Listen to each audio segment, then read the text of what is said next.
Right, I've spent a bit of time and I've got rid of them.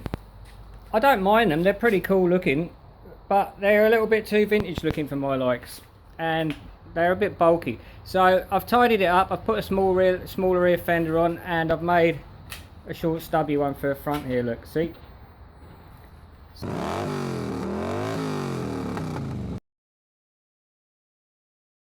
This one was actually second hand, it come from a swap meet. I don't know what it was off, but it was a good sort of size and it was a good shape to match the back one,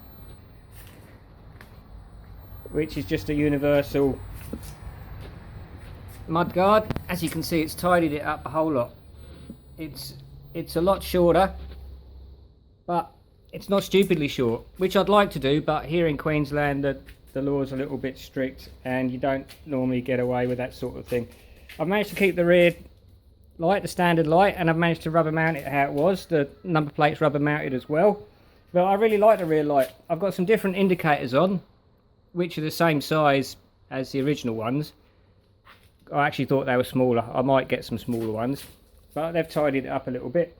I've actually got round to making some covers for the exhaust, for some little heat shields for my feet so I don't keep burning my boots and rubbing the paint off. So that's where that is.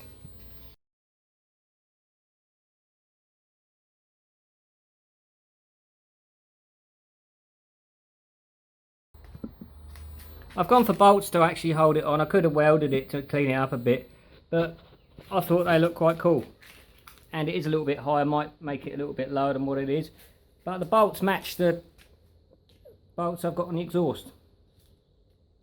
The original ridge on the rear guard was where the actual wiring loom ran, so I've had to do something else and make a plan to make the wiring loom work.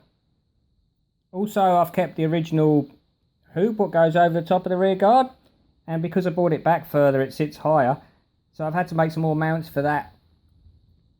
And the guard actually sits a little bit higher as well, and it's not like parallel to the circumference of the tyre, and I think that looks really cool. Looks different. So that's where we're at with this. Just some subtle little mods, and all the mods I've done on the bike so far, I've made it so that you can actually put it back to completely standard. I haven't actually chopped any of the bits up I need, like exhaust and stuff like that, or fenders, to actually do this. So it can all be put back to standard. I've managed to get rid of the ridge off of the guards, which I didn't really like. And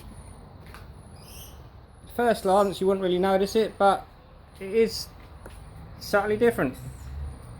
I like it, it's cool.